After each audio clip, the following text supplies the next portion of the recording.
Hey everyone, welcome back. This is Anime Octopus, diving deep into another thought-provoking scenario. Today's topic: what if Naruko chose to abandon Konoha and instead walked the path of Pandora? A bold twist, a new destiny, and a story that redefines everything we know about her character. Quick note before we begin: this content is purely for entertainment and discussion. I don't own any of the anime footage used, all rights and credits belong to their original creators. Now, let's get into it. A dusty road stretched across the barren landscape, where only a single bus rumbled along. The vehicle was driven by a large man who seemed to enjoy the ride, his wide grin flashing a golden tooth every so often. Alright, time to wake up back there. It's a brand new day full of possibilities.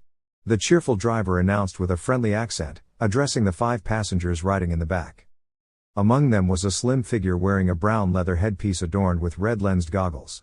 His attire consisted of rugged leather armor, gloves, and sturdy boots, with a sword strapped securely across his back. His name was Mordecai, better known as the Hunter. Sitting nearby was a tall, dark-skinned man.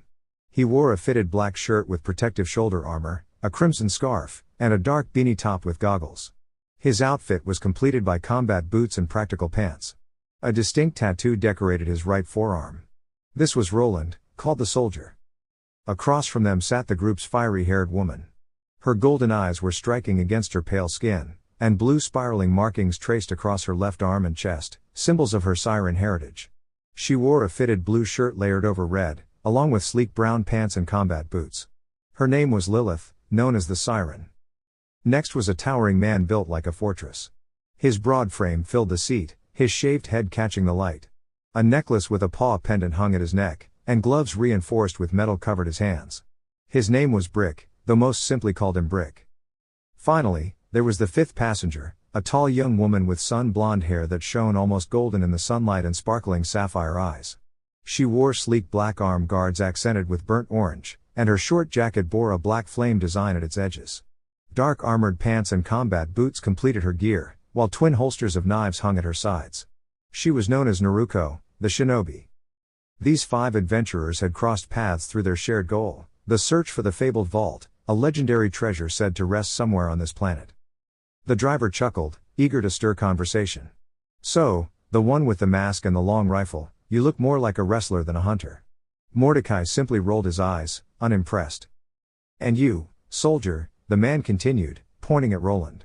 Those armor pieces wouldn't happen to be Crimson Lance, would they?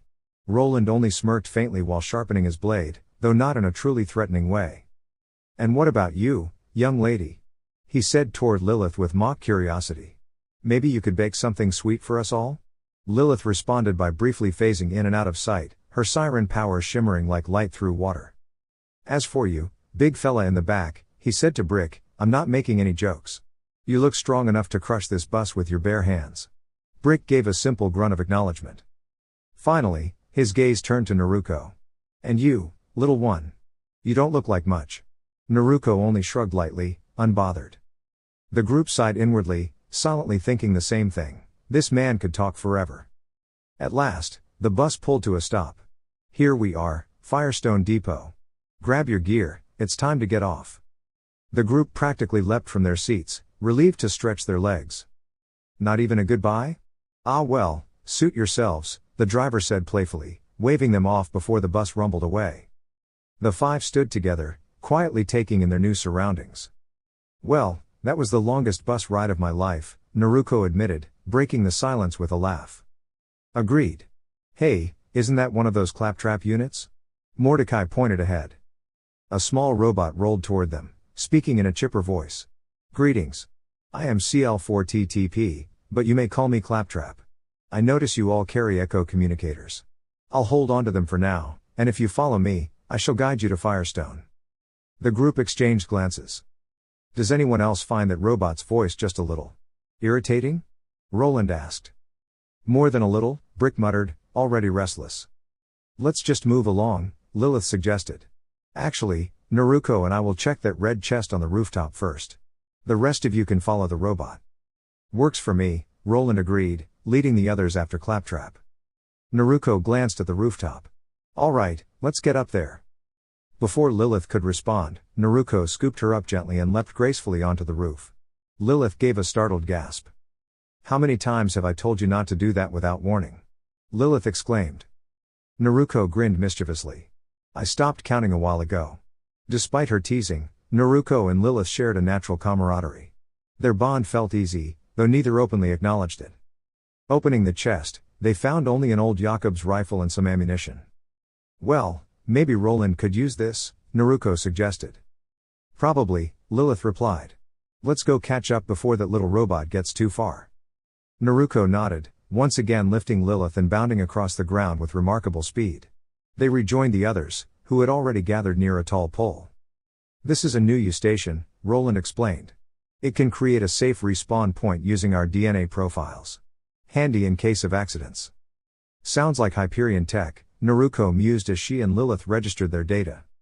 As they continued toward the gate, guided by Claptrap's cheerful voice, Naruko thought to herself, something tells me this adventure is going to be far more complicated than it looks. And in truth, she was absolutely right. As the group approached a large closed gate, an unfamiliar voice echoed gently in their minds. Greetings. Do not be alarmed. I am here to assist you in finding the vault.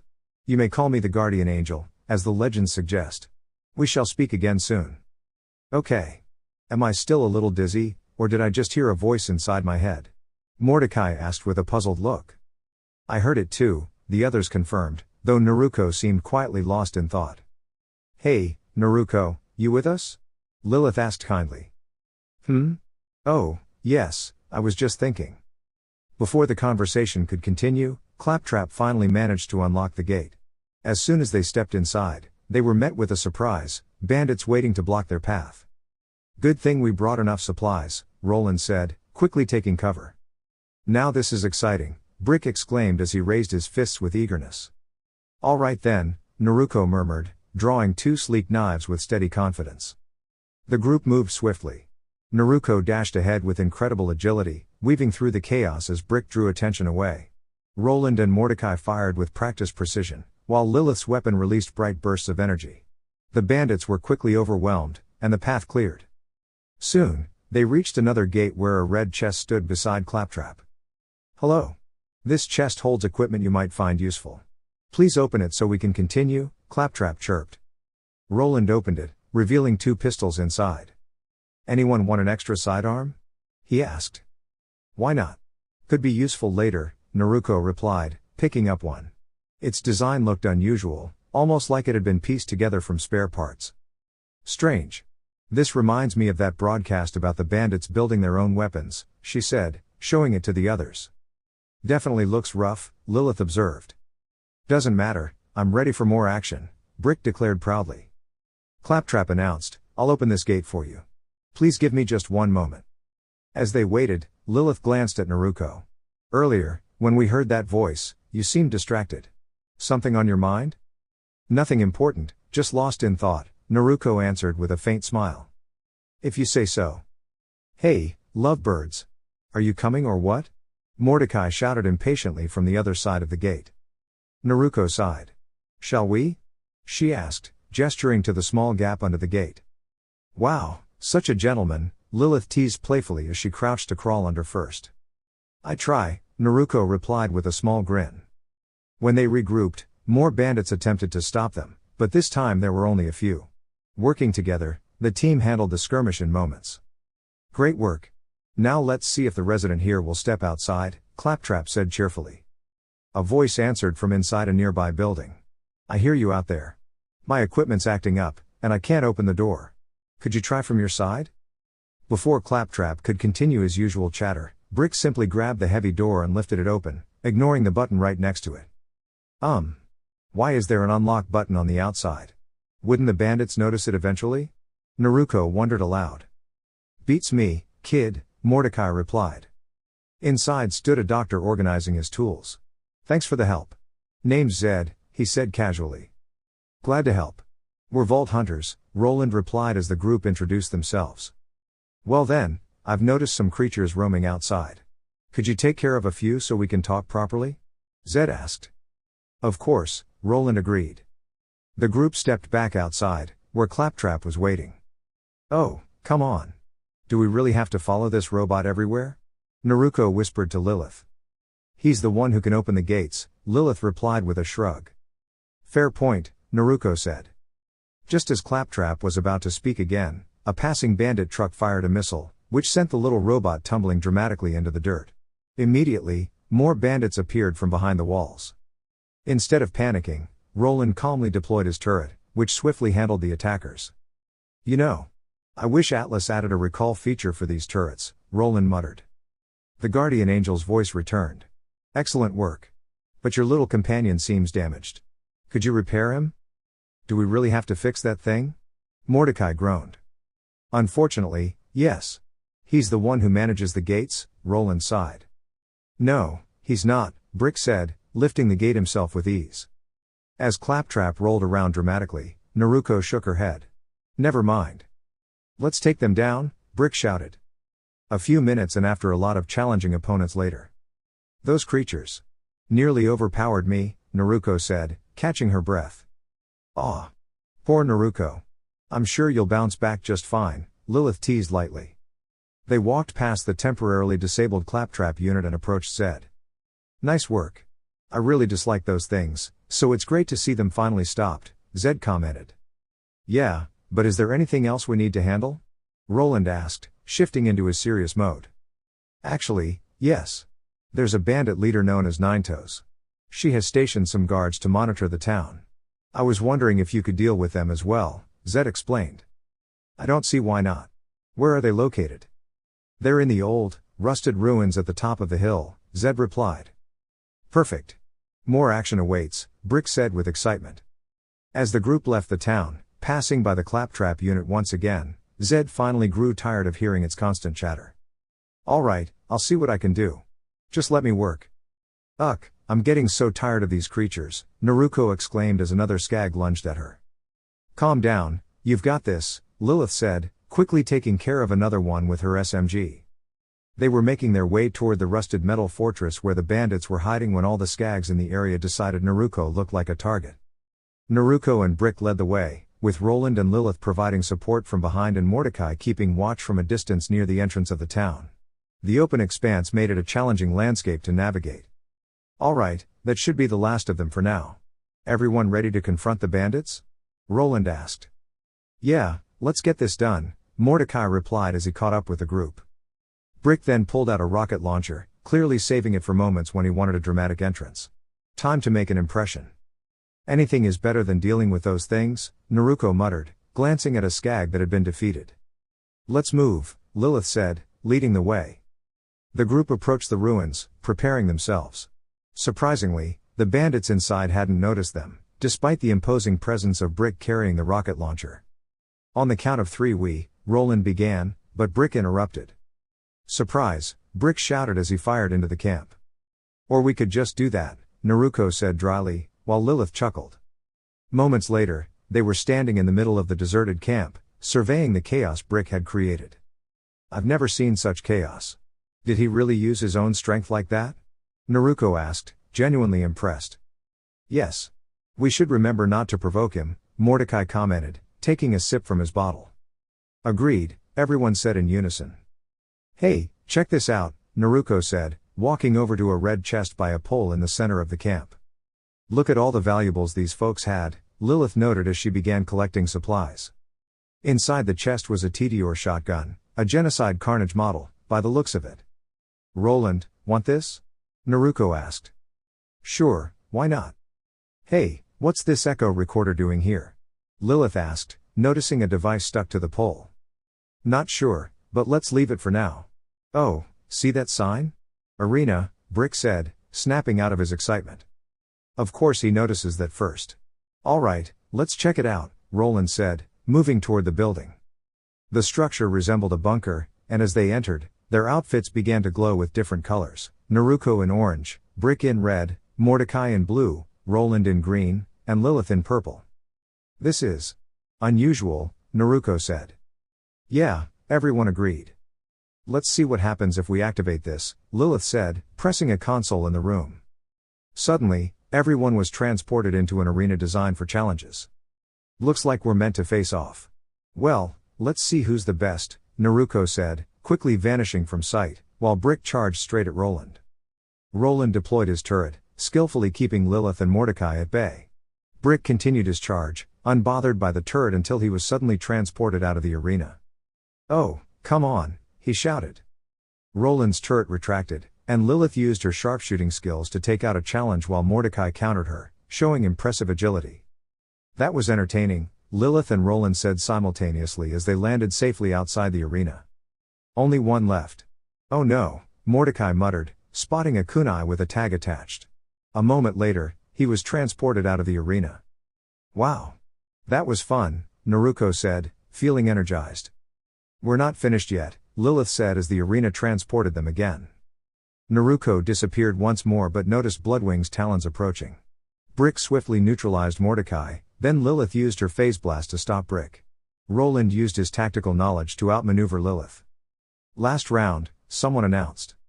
This final round ended quickly, as Naruko tapped into her latent abilities, demonstrating her extraordinary skill. Even Brick approached cautiously, recognizing her strength.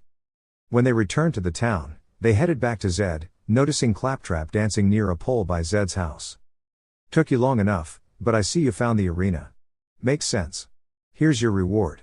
Now, I'd like to introduce you to the only other resident of this town and one of the best trackers around, T.K. Baha. Blind as a bat, but incredible at what they do," Zed explained. "Right, let's proceed," Roland said, leading the group. "I suggest we stay in that house over there for the night," Naruko recommended. "Sounds perfect. I could use a rest," Mordecai said. They all went to the house at the edge of town. Brick removed the door effortlessly, and the group settled in to rest and prepare for whatever adventures awaited them next. In the house the group had arranged to stay in for the night, Naruko lay awake, deep in thought. She was puzzled, certain she had heard that familiar voice before. It was a memory from before she had joined the Vault Hunters. Naruko reflected on her brief time working for Hyperion. Flashback: Naruko walked into the company with her friend John and his daughter.